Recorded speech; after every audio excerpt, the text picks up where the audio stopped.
Welcome to Grung TV, the entertainment hub for news, views, reviews, and gossip. Don't forget to like, share, and subscribe, and turn on your notification bell. Welcome back to Ground TV. Police are now on the scene of a murder in Crooks River, Clarendon. A resident told our news source that a 61-year-old woman was chopped to death in what is believed to be a domestic dispute. It is not immediately clear who is accused of chopping the woman. Two of the three men charged with the murder of Andrea Lowe Garwood inside the church in Trelawney on January 31st are expected to face the Trelawney Circuit Court on March 2nd. The date was disclosed when the men appeared in the Trelawney Parish Court today. Besides, the March 2nd court date will allow for both men to seek legal representation and for the completion of the file, which is almost 90% complete. The two accused men are Dwight Bingham, who is charged with the murder and illegal possession of firearm, and 29-year-old Javon Janoy Garwood, who is charged with murder and conspiracy to commit murder.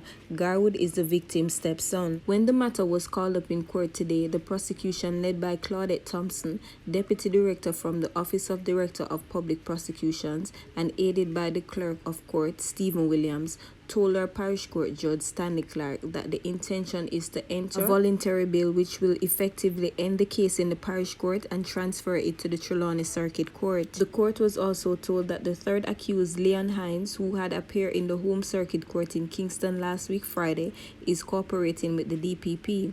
Hines was last week remanded until Thursday, February 18. He is charged with murder, illegal possession of firearm, accessory before the fact, accessory after the fact, conspiracy to commit murder, and misprision of felony. Lowe Garwood, 51-year-old National Commercial Bank employee, was shot dead during a worship session at the Ajipe Christian Fellowship Church in Falmouth, Trelawney. A teenage boy has been arrested and charged in connection with the seizure of a firearm in Holaba, St. Catherine. The police said the teen was driving a motorcycle about 1:45 p.m. yesterday when he was signaled to stop. He reportedly disobeyed and the police forced him to stop. A search was subsequently conducted and a Browning pistol with a magazine containing 7 9mm rounds was allegedly found in his waistband. The teen's name is being withheld pending further investigations. Our news team understand that a massive multi-million-dollar fraud investigation is underway at Immaculate Conception High School in Upper St. Andrew. Sources indicate that the investigation has so far uncovered that some $30 million has been misappropriated from a A-list all-girls institution. That sum is set to increase as an audit intensifies. Auditors have been called in to examine the financial health of the Catholic all-girls institution known for its records of excellence, but all does not appear to be well. Sources say it appears that the school Bursar has fled. She has not returned to work since Friday, February 5th. Allegations are she met with a group of auditors on February 4th. She was asked to prepare information for the auditors by the following Tuesday. When contacted this afternoon, officials at the Top Flight Girls School were tight-lipped as to how millions of dollars could have gone missing from one of Jamaica's premier secondary institutions. Carol Anglin chairs the school board. She refused to be drawn on the damning allegations swirling around the school. Education consultant at the Roman Catholic Archdiocese of Kingston, Margaret Bolt, was similarly reluctant to give details. She says she is aware that auditors are at the school. Ms. Bolt says she was told that the Bursar had not reported for school during some time last week. But the Roman Catholic Archbishop of Kingston, Reverend Kenneth Richards, who has general oversight of the school, says he is aware of the allegation of misappropriations of funds. He is awaiting a report before making further comments. A place at Immaculate Conception High School is a highly sought-after prize for many students sitting the PEP examination.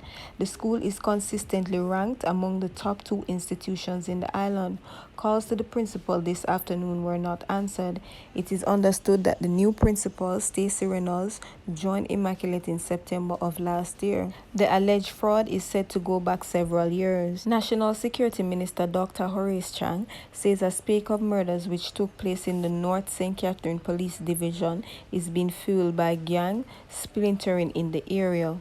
Dr. Chang says the Klansman gang, which has been operating in Spanish Town for years, has now been broken down into battles for leadership after its top-tier members has either been killed or imprisoned. Dr. Chang says the police force will increase its presence in the areas to bring things back under control.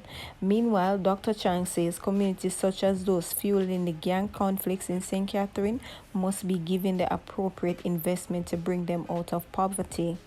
SCJ Holdings Limited has been accused of committing a wicked act in demolishing the homes of 15 families at Innswood Estate in St. Catherine on Saturday morning. The families, who are third-generation occupants of the land owned and controlled by the SCJ Holdings Limited, scurried to secure furniture, appliances, clothing, and other belongings just as a light drizzle started. The bulldozer rumbled about 7 a.m. We were forced out of bed by enough police and men who didn't even give us time to get our belongings together, said 55-year-old Margaret Jones, who has been living there all her life. All my ear was knocking on my door and somebody said, "Time up, government send me for brought down the house them," she added. Crystal Walker was in distress, lamenting that she was unable to retrieve her passport, baby's birth certificate, and other documents in time before her home was covered in rubble. Walker, 34, said it was the kindness of one of the police officers who called a halt to the demolition that allowed her to grab some furniture and appliances. Even then, her refrigerator and microwave were damaged in the operation. Residents disclosed that they were informed for their impending relocation from as far back as February 2020, when the first phase of the Silver Sun estate, consisting of 1,200 detached single-story residential housing solutions, was announced. Prime Minister Andrew Holness was involved in the official handover of the first 200 units last July in the gated community that is being developed by Silver Sun Homes Limited, a subsidiary of West Indian Home Contractors Limited under a National Housing Trust Guaranteed Purchase Program.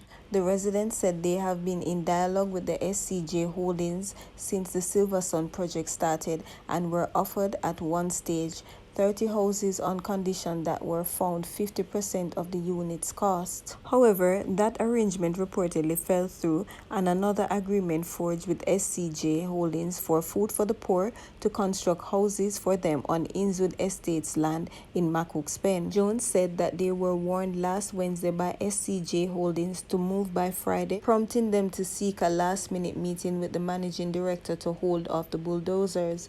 They were pleading for extra time to get their house in order, she said. Jones claimed that the SCJ has not fulfilled its side of the bargain on housing standards in Macook's-Pen.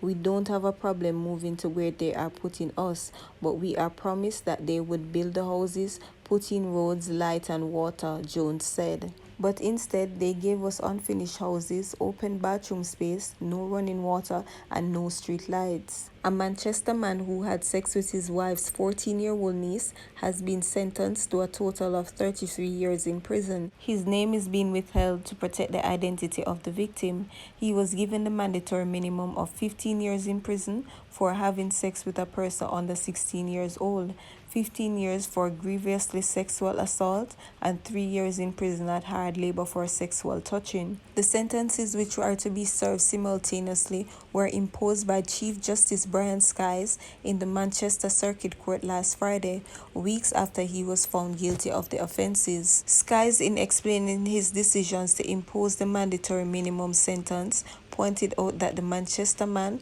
was a person in authority over the child, as defined in law. Further, he said engaging in sexual intercourse with a child creates psychological scars which affect them through their adult years, and that law should serve as protection for children. Prosecutors led evidence that the man went to the 14-year-old's room and had sex with her while her mother was away. On another occasion, he approached her while she was using an outside bathroom and fondled her. The child reported the incident to her guidance counselor at school, who contacted the police.